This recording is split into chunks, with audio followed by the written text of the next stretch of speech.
Historia de la filosofía, por Nicolás Abagnano, volumen 3, 190, parte séptima. La filosofía entre los siglos XIX y XX. Capítulo 5, el idealismo italiano. 721, Croce, historia y filosofía. La identificación de historia y filosofía, expuesta por vez primera en La Lógica, de 1908, ha resultado ser el tema fundamental de la filosofía de Croce. Si el juicio, dice Croce, la historia como pensamiento y como acción, 1938, página 19, es relación de sujeto y predicado, el sujeto, o sea, el hecho, cualquiera que sea, que se juzga, es siempre un hecho histórico, algo que deviene, un proceso en curso, porque hechos inmóviles ni se encuentran ni se conciben en el mundo de la realidad. Es juicio histórico aún la más obvia percepción judicativa, por ejemplo, la de una piedra. Porque la piedra es, en realidad, un proceso que está en curso, que resiste a las fuerzas de disgregación o cede un poco a poco, y mi juicio se refiere a un aspecto de su historia. Ninguna distinción es posible entre hechos históricos y hechos no históricos.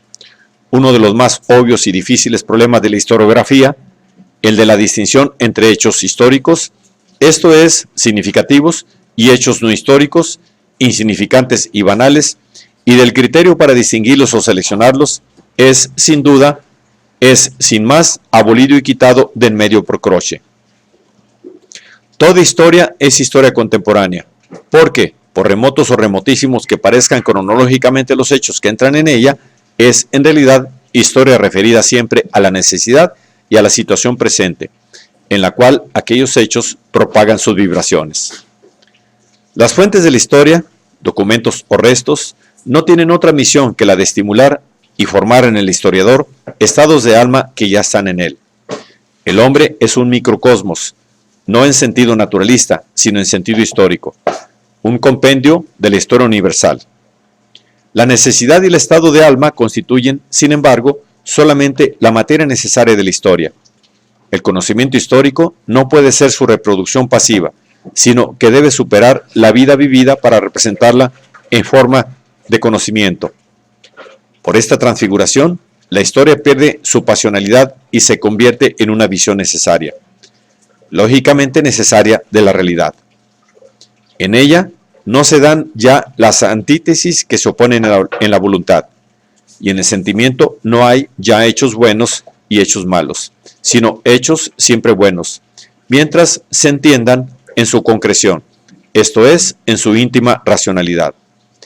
La historia no es nunca justiciera, pero siempre justifica, y justiciera no lo podría ser a menos que se hiciera injusta, o sea, confundiendo el pensamiento con la vida y tomando como juicio del pensamiento las atracciones y repulsiones del sentimiento. Solo por esta naturaleza suya, la historia puede librar al hombre del peso opresor del pasado.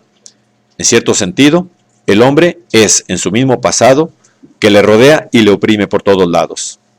El pensamiento histórico convierte la relación con el pasado en conocimiento, lo reduce a problema mental y a verdad, que vale como premisa para la acción futura. Solo el juicio histórico, que liberta al espíritu de la presión del pasado, y, puro como es y ajeno a las partes en conflicto, guardián contra sus ímpetus y sus acechanzas e insidias, mantiene su neutralidad y procura únicamente dar la luz que se lo pide. Solo él hace posible la formación del propósito práctico que abre camino al desarrollo de la acción, y, con el proceso de la acción, a las oposiciones, entre las cuales ella debe actuar del bien y del mal, de lo útil y dañoso, de lo bello y lo feo, de lo verdadero y lo falso, del valor, en fin, y el disvalor. Parecería con esto que el sentimiento y la acción deberían caer fuera de la historia, que es conocimiento racional perfecto. En cambio, caen, según Croce, solamente fuera del conocimiento en el campo de la forma práctica del espíritu. Las angustias, esperanzas, luchas, etc., todos los movimientos de los hombres pertenecen a la conciencia moral, son historia que se está haciendo. Pero sea como acción vivida, sea como conocimiento lógico, la historia es siempre racionalidad plena, progreso. El llamado elemento irracional de la historia está constituido por las manifestaciones de la vitalidad. Vitalidad que no es, ciertamente, la cultura o la moralidad, pero que es condición y premisa necesaria de una y otra, y, como tal, plenamente racional. En cuanto a la decadencia, se refiere solamente a determinadas obras o ideales, pero en sentido absoluto y en historia no hay ninguna decadencia que no sea al mismo tiempo formación o preparación de nueva vida y por tanto progreso. Ni podría ser de otro modo, porque el verdadero sujeto de la historia es siempre, en último análisis, el espíritu infinito.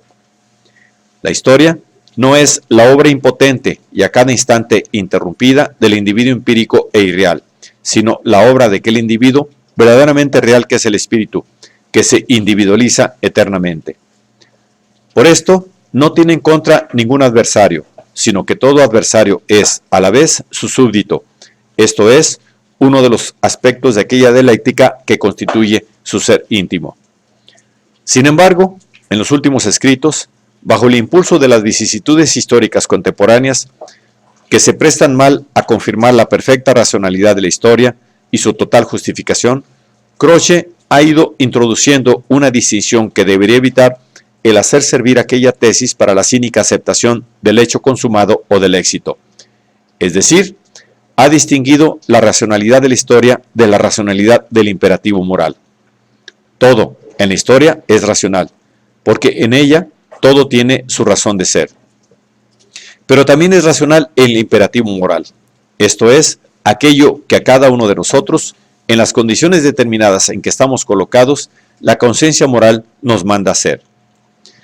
Pero el imperativo moral, en este sentido, es precisamente aquel deber ser que pretende dar lecciones al ser, contra el cual se ha encarnizado siempre el desprecio de Hegel y del mismo Croce.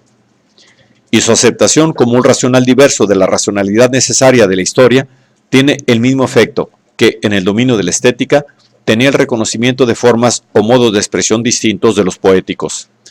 Esto es, hacer imposible la unidad y la circularidad de la vida espiritual y destruir el supuesto fundamental de la filosofía del espíritu. En efecto, el paso de la forma teórica a la forma práctica del pensamiento a la acción se justifica solo en el sentido de que la primera debe iluminar y dirigir a la segunda, que sería ciega e irracional sin ella. Pero, si todo el conocimiento es historia, si toda la historia es justificación de lo que ha acontecido y acontece, la única actitud legítima, teórica y práctica a la vez es la del que ve en toda decadencia un progreso, en todo mal un bien, y en la obra del diablo la misma mano de Dios. Tal ha sido siempre, en efecto, la actitud de Hegel y tal continúa siendo la de Croce filósofo. Apelar entonces al imperativo moral como a algo racional de otro género significa querer dar, como individuo, lecciones a la historia, y como hombre, lecciones a Dios. En otras palabras, significa introducir no un racional, sino un irracional, y restaurar la despreciada y ridiculizada posición del iluminismo. La filosofía de Croce se orienta, pues, a un contraste que no es de ningún modo dialéctico, porque carece desesperadamente de solución.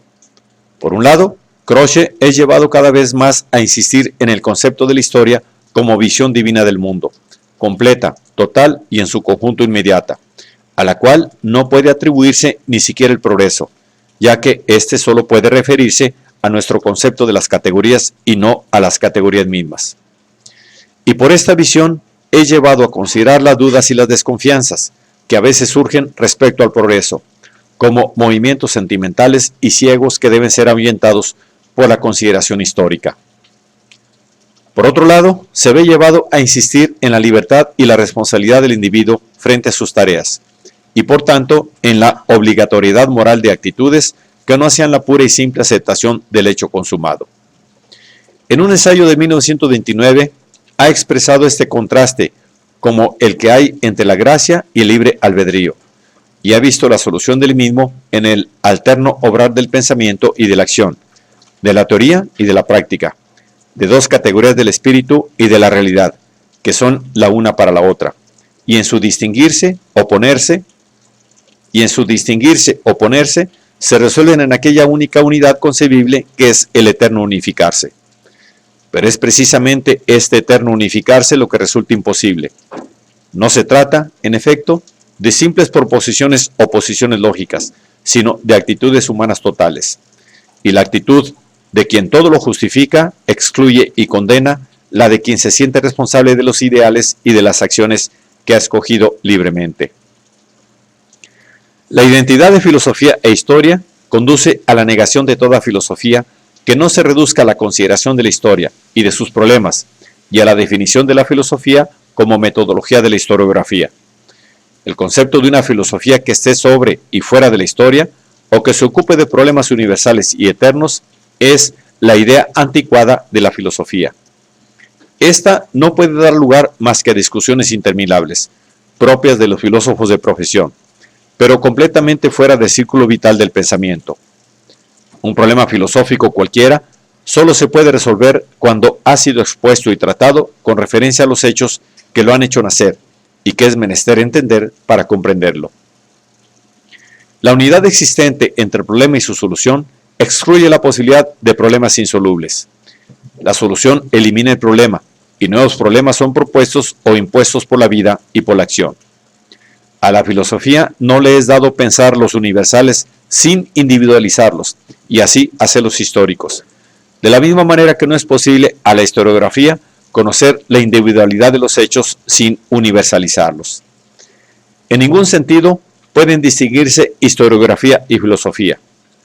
La filosofía como tal está muerta y resurge en la historiografía.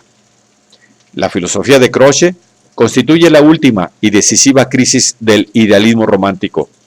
Este idealismo, que se presentaba en Gentile, como en Hegel, pacificado y feliz en la conciencia de la perfecta identidad entre finito e infinito, se presenta en Croce, particularmente en sus últimas manifestaciones, como infelicidad y contraste de posiciones inconciliables.